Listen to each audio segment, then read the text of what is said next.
Hello दोस्तों। स्वागत है आपका फ्यूचर जोन कंपटीशन इंस्टीट्यूट के ऑनलाइन प्लेटफॉर्म पर। मैं नीलम कृष्ण दत्त इस प्लेटफॉर्म से आप सभी का स्वागत और अभिनंदन करता हूं। जैसे कि आप सभी लोग जानते हैं कि हम लोग करंट अफेयर्स की वीडियो आप तक लगातार और सहज तरीके से पहुंचा रहे हैं ताकि आपके जो कंपटीशन एग्जाम है उसमें करंट अफेयर्स की तैयारी अच्छी प्रकार से हो जाए। तो आज का जो हमारा टॉपिक है जिस बारे में हम चर्चा करने आपके समक्ष आए हैं उसकी खास बात यह है 2 फरवरी यानी कल के दिन रामसर साइट्स की कल रामसर साइट की घोषणा की गई थी, दो नए रामसर स्थलों के रूप में। इसकी बात के बारे में आज हम लोग एक वीडियो में डिस्कशन करते हैं। कल हम लोगों ने वेटलैंड डे भी बनाया था, तो इसी संदर्भ में हम लोग आज उन संबंधित दो नए स्थलों के बारे में हम लोग जिक्र करते हैं। पहला, अभी हाल ही में केंद्रीय पर्यावरण, वन और जलवायु परिवर्तन मंत्रालय ने दो नए रामसर स्थलों की घोषणा की है। यानी यह घोषणा कल के दिन राम यानी आदर जो दिवस था उस दिन यह की गई, यानी वर्ल्ड वेटलैंड डे पर के अवसर पर यह की गई थी। अब बात आती है कि ये घोषित रामसर स्थल कौन कौन से हैं। एक तो खजड़िया है वन्य जीव अभ्यारण्य, और दूसरा है बखीरा वन्य जीव अभ्यारण्य। इन दोनों के बारे में हम लोग डिस्कशन करते हैं। इसके साथ ही अगर हम देखें, भारत में रामसर स्थलों की कुल संख्या 49 हो गई है। तो ये एक बहुत अच्छा प्रश्न बन सकता है कि भारत में अब कितनी रामसर साइट्स उपलब्ध हैं और जिनकी वजह से फिलहाल पर्यावरण को बहुत ज्यादा फायदा मिलता है। तो चलिए देखते हैं इससे जुड़ी हुई कुछ और महत्वपूर्ण घटनाएं।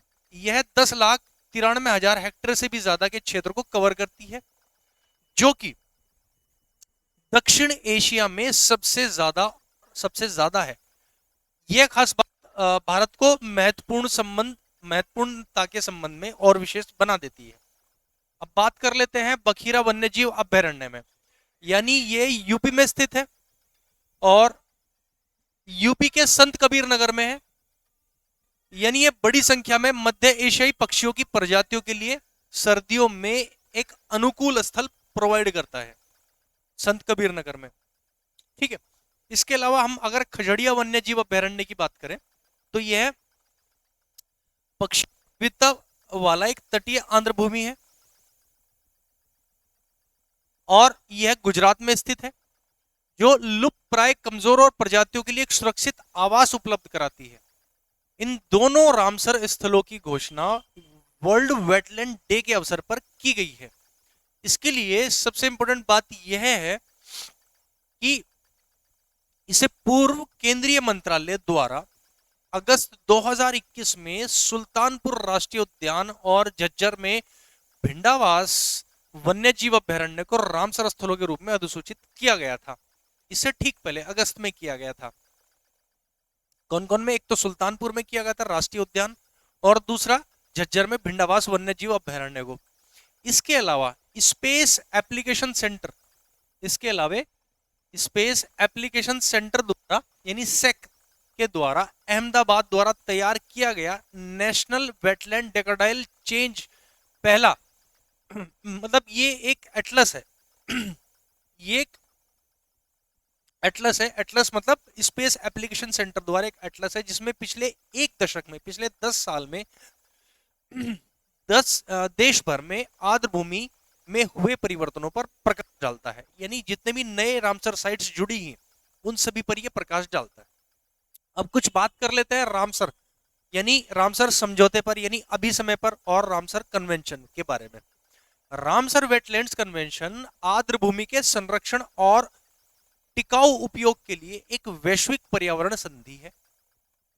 इस संधि का नाम ईरान के शहर रामसर के नाम पर रखा गया है, जहां 2 फरवरी सन 1971 को इस पर हस्ताक्षर किए गए थे। यह अंतर्राष्ट्रीय महत्व की आर्द्र भूमि के संरक्षण के लिए के उद्देश्य से की गई विश्व के विभिन्न राष्ट्रों के बीच में एक संधि है। और भारत ने इसे कब अपनाया? भारत ने इसको 1 फरवरी सन 1982 को इस कन्वेंशन में शामिल हो गया। तो ये रामसर साइट्स द्वारा यानी विश्व आर्द्र दिवस द्वारा एक बेहद महत्वपूर्ण प्रयोग या सफल कह सकते हैं इसको, मिशन भी है। और इसके द्वारा जो नए रामसर स्थलों की जो सूचना है वो आपको जानकारी दे दी गई है। मुझे उम्मीद है कि एक जो आगामी परीक्षाएं हैं उसमें यह भूमिका महत्वपूर्ण निभाई जाएगी और आपके आगामी एग्जाम में इससे संबंधित जुड़े प्रश्न पूछे जा सकते हैं।